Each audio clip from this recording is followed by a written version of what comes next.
And by the way, thank you very much for these presentations. What do you think so far?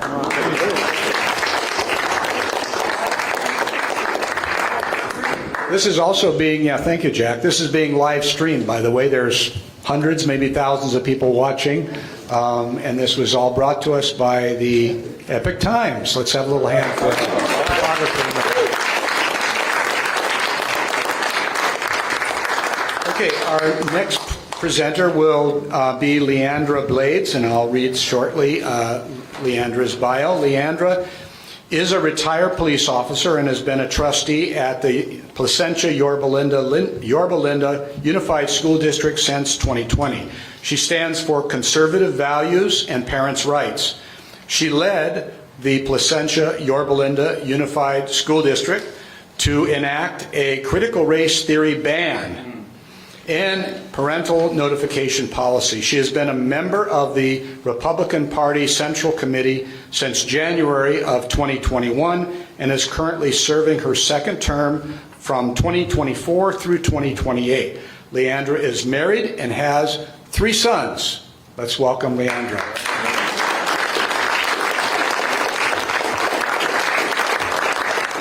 Thank you, everyone. I'm happy to be here. Like I said, or like you said, I have been on a school board since 2020. I won my election, and same as these ladies, what is a school board? But I actually knew what a school board was because prior to 2020, I'd actually helped a couple elections, a city council election, just kind of like running social media, doing some background stuff for the candidates, and my dad had run for school board, so I was a little bit more familiar with what people were finally asking me to do. I was known in Yorba Linda as the Trump rally girl, and that's kind of how I was found. Was I was the Yorba Linda chair for the Gavin Newsom recall, and I was on the social media pages, and they were kicking me off because I was just simply telling them where a Newsom recall table would be. So I said, well, it's easy to make a social media page, so I'm going to make a social media page. And so I made a social media page called Yorba Linda Uncensored. And all I was trying to do was just let them know where my team was, because it was in the middle of COVID. Our kids were all at home. You know, if you're going to go out and spend 2 or 3 hours of your day, you want to be, you know, efficient. So I started this page, and all of a sudden, it just exploded. And there was all these people on this page. And I started going to Huntington Beach, you know, Open California rallies, and saw the Newsom, you know, recall things. And I said, you know, we can do that in Yorba Linda. We can do it for the North Orange County side. So I started doing that, and we started getting a lot of people. And so when we drew in a lot of people, it drew in a group of conservative parents who says, we need you to run for school board. And I said, oh, no. I don't run for school board. I do it behind the scenes for the candidates. And they said, no. And Linda Cohn right here, she is, I was victim to Linda Cohn. So I said yes, and when I said yes, I had a week to file, and so it's kind of just jumping in. And so I really think God put me in the position where it was. Why was I involved in people's campaigns? You know, and how was I able to jump that quick and know exactly what to do? I mean, you never know really your first time out what you're doing, but I knew enough to win. So down the school board, we had one person. We thought we had a majority. We thought all 3 candidates won. We didn't. Somebody was a little wishy-washy, maybe said stuff to get elected and then went the other way. So in 2022, we actually got a solid majority, and we just took off running. In 2022, before we got the majority, though, we were able to ban critical race theory. And so that was our first big deal. But I will say, I learned so much in minority, and I actually appreciated the fact that I was in the minority to start with, because I learned so much when you have to fight. And when you have to research, and when you have to fight to get things on the agenda. You have to know policy, you have to know government code, you have to know all these things to be able to function, because when you have attorneys who are LGBTQ activists and hate conservative board members and speak out in their private time against conservative board members, you have a lot of things going against you. So that was kind of a saving grace for me, because I really learned in that time how to be effective. But not only that, how to expose.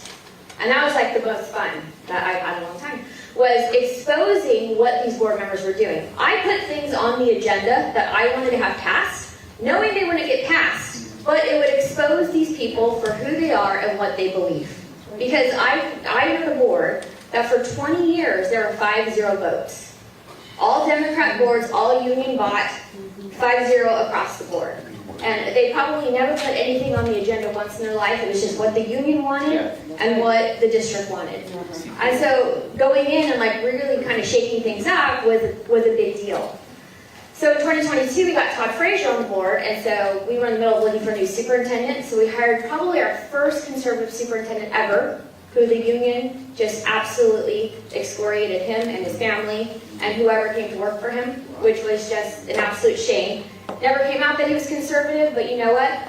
What he did say is, I don't work for the unions, I work for the parents, and I work for the students. I'm student-centered, I'm here for education, I'm not here for the politics. We have, exactly like Sonia said, these kids can't read at grade level, and they can't do math at grade level. We are here to serve the students. Well, that is not a good union message, and so they tried, like mad to get him out. And so, unfortunately in 2024, we lost the majority through the lies of the teachers union, through the lies of the Democrat Party activists, through the Defenders Hub, through the same people. They're all working together. The people who recalled Madison Minor and Rick Ledesma and Orange, they were working in our district. They're working out, they're everywhere. And they're just infiltrating all of these school boards, infiltrating city councils. And so you have to be aware of who you're up against. But when we did have a majority, I knew, because you just never know, you have to run with it. It has to be kind of like the Trump administration. When you get in, you gotta go. So we had a parental notification policy put in place. We had all kinds of things that we just were growing through. That was good for the students. We started our first district charter school. We started the Sports Institute. We had we were no longer declining enrollment because the parents loved what we were doing and what we were standing for. And I will say that in December 2024, when our board flipped back to, I'm in the minority with Todd Frazier, we lost 400 students from December because the parents absolutely are sick at what's going on in our district. But when you have these powerful Democrats and we have powerful people who aren't afraid to lie and aren't afraid to, slander myself, superintendents, anybody around, and there's not, because all they want is power back. This is kind of what you get. So that's kind of what I want to talk about. And I always like to, because I never know what I'm going to come here and say. And so sometimes when you can go, after people, you kind of touch on different things. So I would really, when you guys need to go to your school board meetings, and you need to go to your city council meetings. And you need to do PRAs. When you have community activists that are out there yelling and screaming, you can basically bet that they are also emailing your board. I just found one that one of our board members, Marilyn Anderson, has been working with a prior district employee that's not at the county.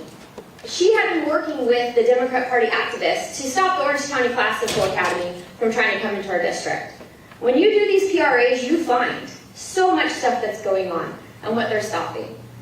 What is a PRA? Sorry. It's a public request. So it's called the Public Information Act. So you send it to the district and say, I want all these emails from board members, from the superintendent, from these community members who are yelling and screaming in these meetings. Because they're doing it to us, every single thing. So I always make sure when I do emails that I just give them all this information that they would never want public. So I might, email them. That's a good strategy. So I do. So I start just talking all kinds of stuff in this email. I know they'll never publicize it. So you have to be smart and you have to help your board members. But you have to know, too, who you're up against. Like, if you're union-backed, that is an absolute no-no. Like, I would never, ever take any type of money from any type of teachers union, anything. So if they have teachers union behind them, and what they started to do in 2020 and 2022, they started to deny that they even had, endorsed by the teachers union, and they took a step away. But go look in these elections, go look at their sheets, from the county that show all their donations. And so what our union was doing was they were giving money to candidates, but they were doing it out of their own, union funding. So it'd have to say on there, whatever the teachers union is, it would say, such and such, $10,000 for this candidate. So they weren't directly tying it into their campaign, but they're dishing out money for signs and for whatever under that. So I guess that's what my message is going to be to you guys, is you need to know who the enemy is. And it is good versus evil anymore. Because the stuff that they're bringing into the kids, like, even now, like the fight that I'm in now, and I can't really speak much because it's an employee, but we have parents that are really upset that there's a teacher in our district who came in, who left in June as a man, and now he came back in August and says that he's a woman. And so, why I can't talk about the employee or the decision he's making. I can stand up for the parents, and I can stand up for the rights of the parents and the students. And so I'm fighting right now, and advocates for faith and freedom are coming on board because the district's not allowing an opt-out. And so even under Mahmood, even under all these things, even the Encinitas case, it says a child cannot be compelled to state something that is not true. They're still refusing to opt this child out. And the district would rather see the child get an F or an incomplete because the parent has to go to the district every day or go to the school and pull them out and then put them back in when the computer class is over. They would rather see that happen. So hopefully they'll come on board and they'll be able to help us out. But you just have to know what's going on in your classroom, and then you have to be able to demand to get in. You need to get into these classrooms. You need to be able to know who your children's teachers are, what the books are, what the curriculum is, and you have to really stand guard. And so one final thing too is, I'm going to say this. I've never felt more compelled because Charlie Kirk always said, "Here I am, Lord, send me." I didn't know that was the call. I didn't know this was God talking to me in 2020. I just was like, I love a fight. I love it. So I go, yes, let's do it. And so now I'm seeing what this plan is. I met Sonia in 2021 or 2022. I met Mary Barkey. Didn't even know who I was. Just took Linda Combs and said, I'm going to endorse her. So we've had, all these things, but I think it's God bringing us all together. So everyone that's here today took time out of this beautiful Saturday, that's not 95 degrees outside, to come in and hear us speak. So that needs to be our call. Here I am, Lord, send me. That's our call, and that's how we're going to do it.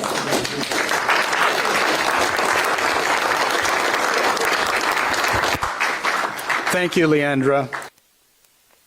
These presentations are so great. We'll have time for question and answers also, and we're about an hour away from a very special presentation given by Dr. Frank Kaufman, who is also the founder of the Settlement Project.